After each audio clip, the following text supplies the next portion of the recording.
Coming up on the Sky News Daily with me, Niall Paterson. From Coachella to condemnation, Irish rappers Kneecap have been criticised by MPs for their controversial views. So who are they?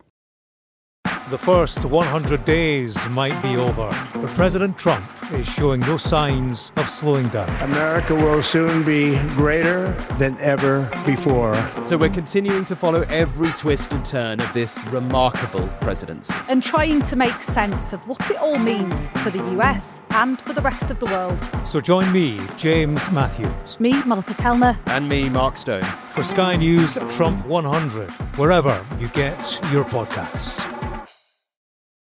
Until relatively recently, you'd most likely not have heard of them unless you were a fan. But a brace of appearances at US festival Coachella has catapulted Kneecap into the public consciousness.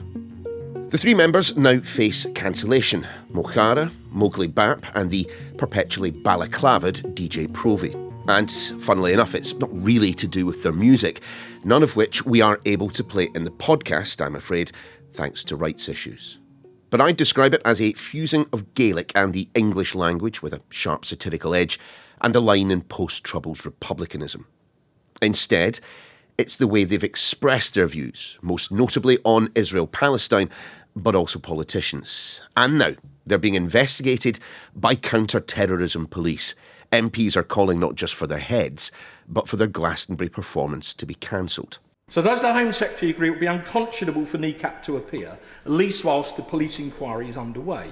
Kneecap should surely be barred today. We'll explore the origins of the group a little later with the former Ireland editor of the NME. First though, Aoife Moore, Irish political journalist and podcaster. Aoife, explain, for the uninitiated, just who are Kneecap? Kneecap are a rap trio. Two of the young men are from West Belfast and the other is from Derry City. They rose to prominence in the last 10 years because they rap in a mixture of as Gaeilge, the Irish language, and English. They kind of shot to fame locally during the Irish Language Act debate and then grew in popularity from then. They have a huge and very well-known stage presence. They all rap and play music under different stage personas. So they don't use their real names, they use stage names. And most of their rap is a tongue-in-cheek, satiric look at modern life in Northern Ireland or the north of Ireland through the Irish language and English. But this is not their first controversy, and I am sure it will not be the last. Indeed, and I agree with you. I think we're going to be hearing a lot more from them over the years to come. But in terms of the way in which they've leapt into the public consciousness, it's all to do with a couple of performances at Coachella in the United States. Most people will know Coachella as the very expensive, very popular music festival in California. Kneecap were playing at that gig around the time of the anniversary of the death of former Prime Minister Margaret Thatcher. They began a chant of Maggie's in a Box, celebrating the death of Margaret Thatcher to the tune of Baby Give It Up by Casey and the Sunshine Band. The feed from Coachella was cut. A week later, a second Coachella performance went ahead, and in that, the presentation was there. In the presentation, it basically points out the massive amount of civilian deaths taking place in Gaza at the time and what that specific country has to do with it. So when they played in England, they noted different things about Keir Starmer. And then at Coachella, they pointed out that America is the biggest backer of Israel. When they were on stage, they pointed out that Irish people know better than most about colonialism and about persecution. And they said that, however, it was different for Irish people because we did not have bombs raining down on our heads with nowhere to go. But on the background of the stage, it said, "Fuck Israel, free Palestine." That created huge amounts of controversy because a lot of American people, I'm guessing, had never heard of Kneecap. And why would they? I don't think that's really the audience that the boys were looking for when they set out on this artistic journey. However, they have noted now in the aftermath of that performance that there has been what they say a concerted attack to cancel them, cancel their music and cancel their performances, and we're seeing the outworking of that now. They were dropped by their American agent. They're currently in the process of looking for another one. And Sharon Osbourne, the famous record producer and wife of War Pigs, author Ozzy Osbourne said that she felt very hurt by it as a Jewish person. But we now live, of course, in a time where if you want to see a band, if you want to see what they've been up to in the past, that is just a click away. And of course, in the aftermath of Coachella, the internet detectives were out and they found a couple of concerts here in the United Kingdom that have led to the police getting at least involved for the time being.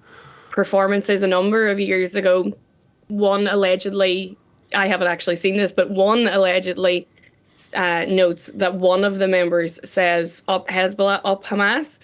And another alleged video says that in one of their performances in the UK, I believe it was in England, they said that the only good Tory MP is a dead Tory MP, kill your local MP.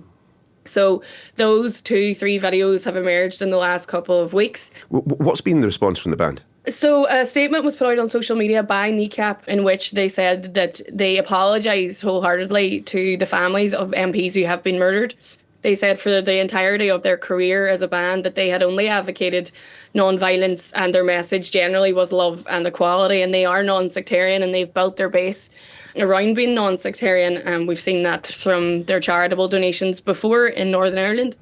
But in terms of the way in which politics in the United Kingdom has responded to this, Kemi Badenoch, leader of the Conservatives, leader of the opposition, I mean, she's amongst those calling for action to be taken, and action including the cancelling of their Glastonbury gig. Well, that's not surprising because Kemi Badenoch also once tried to deny arts funding to Kneecap. They went on to sue the British government and won, and then donated that money to charity. So Kemi Badenoch and Kneecap, this isn't their first run-in.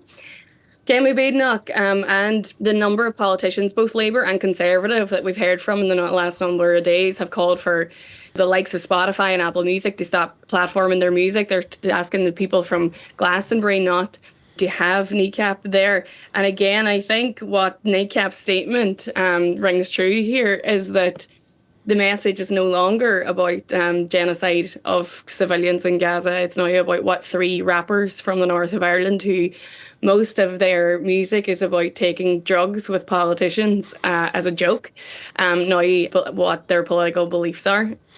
You know, we have had controversial artists in the past, and the way in which they were dealt with was entirely different. But we're in a different era now, aren't we? That where if you say something and it is recorded and people see it, they are allowed to interpret it in the way in which they feel free to.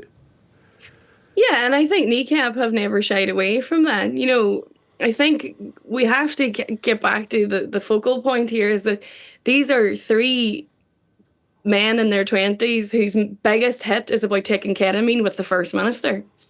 I find it very, very funny that the people who are the most upset about Kneecap and are calling for Glastonbury to be cancelled and Spotify taking music off are often right-wing people who are obsessed with something that they call cancel culture.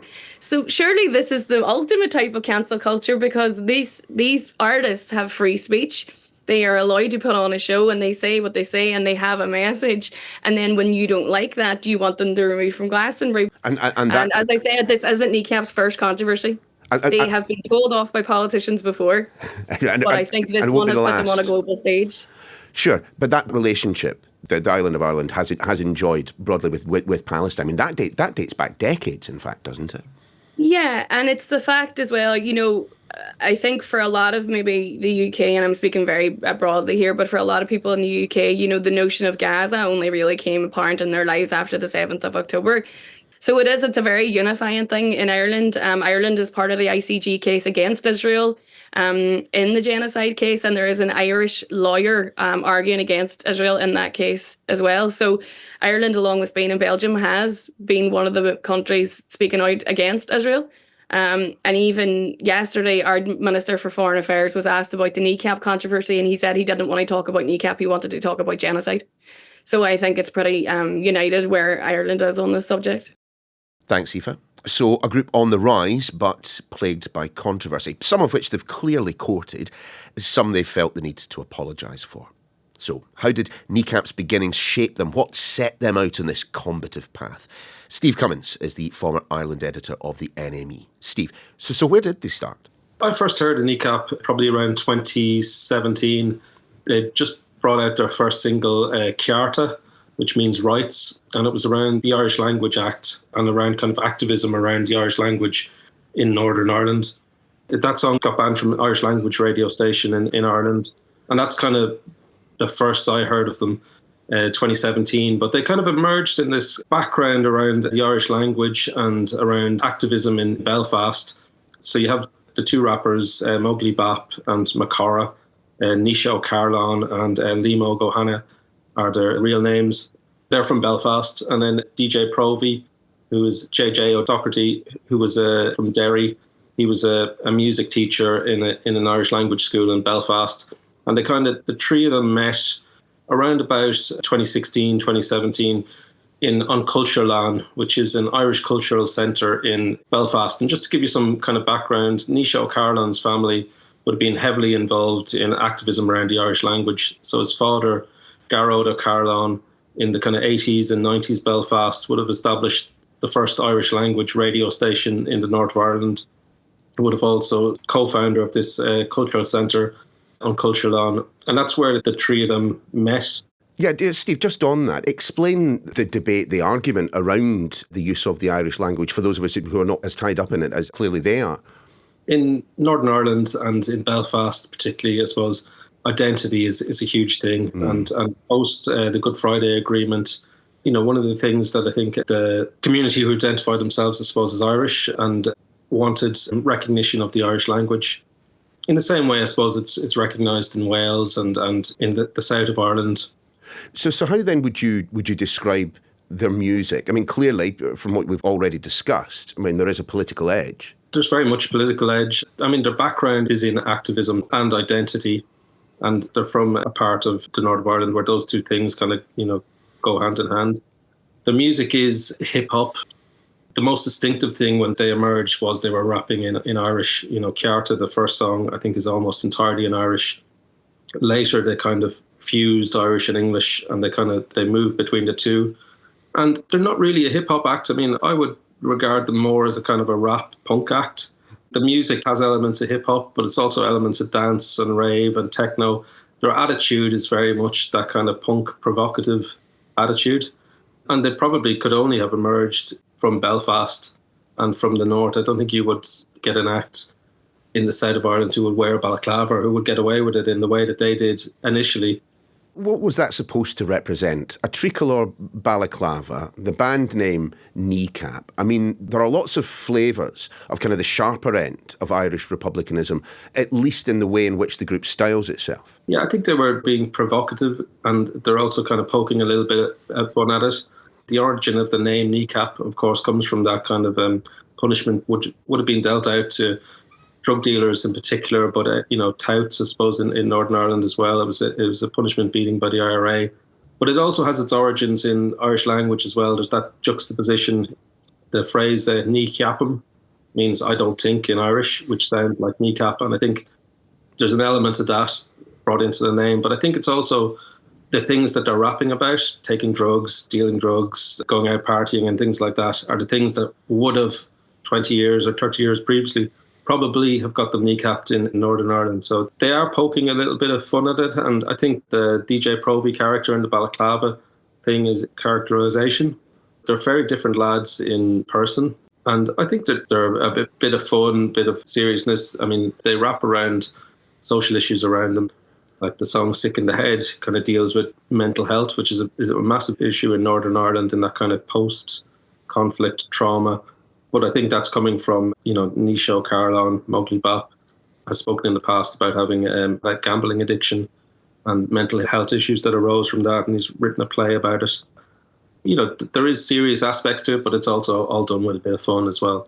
Just this idea that, they're being playful. You've got the DJ at the back of the band wearing, a balaclava, commonly associated with the provisions, with the IRA, calling themselves Kneecap. I get the satire, but we are talking about punishment which involved putting a shotgun to the back of someone's knee and shooting it. Do people in Ireland see the reaction that has taken place in the United Kingdom and understand why people are angry about the way in which this band is portraying themselves and indeed using the Troubles to a certain extent to push their music? I don't think they're using the Troubles to assert their music, and I think Irish people see it for what it is, which is a bit of crack and a bit of poking the fun, and it's coming from a generation that they're kind of the ceasefire babies. They were all born in the mid to late 90s. The troubles were still ongoing, but thankfully kind of they grew up in a peace era. I think we've seen it before in comedy and other things, and that, in order to move on from conflicts like in Northern Ireland and trauma, you have to kind of look at it with a bit of humour and a bit of satire. Is it perhaps that, the rest of the world just hasn't been made aware of Kneecap up until this point? I mean, I've seen the movie, the mockumentary, and it's hilarious. It is funny. And I think if you watch that and then listen to their music, then you might get, in inverted commas, the joke a bit more. Without watching that, without listening to the music properly, all you have are statements like, up Hamas, up Hezbollah, and, the only good Tory is a dead Tory. I don't think they have, the statements around up Hamas, up Hezbollah, and the only Tory is a dead Tory. They are things that aren't part of Kneecap's repertoire normally. I'm not too sure that they were reckless kind of things that they said, wrong things that they said, but I think there were things that were said at one gig, maybe in the heat of a moment. And, they'll argue as well that they were taken out of context. But I don't think they are routinely spreading hate or sectarianism or anything like that in their lyrics. What's this going to do for their career? I mean, there's only one way it's going, and it's up, isn't it? I think this is going to have an effect on their career. I think particularly in the US, I don't think it'll change the opinion of them at all in Ireland. Probably not the UK either, but in the US, I think, they have a sold-out tour in October and November this year. They don't have a visa at the moment. Given the kind of volatile political situation in the US at the moment and the regime there, I would see it as unlikely that they're going to get a visa to go into the US. And in a lot of ways, there are parallels with Sinead O'Connor, who in, I think, the late 80s, 90s, when she ripped up that picture of the Pope, and that kind of the moment for her career kind of, she was, set to be a huge global star, and her career kind of changed course at that moment. And I think something similar will happen to Kneecap. But I think, again, going back to the roots of the group, this is a group who were rapping in the Irish language. There's a very small population of people on the island of Ireland who speak Irish, let alone worldwide. So I think this is a group who did not have aspirations to be huge, big, global superstars. They're driven by their love of the Irish language, their belief in supporting Irish culture and their activism. So I think they're ultimately a band that are driven by their beliefs rather than their ambition to be huge stars. So I don't think that they will be too perturbed. As long as they get to continue to make music, they'll be okay with it, I think. Thanks, Steve. That's your lot for the Daily. Do give us a follow if you haven't already. Have a lovely weekend. I'll see you next week.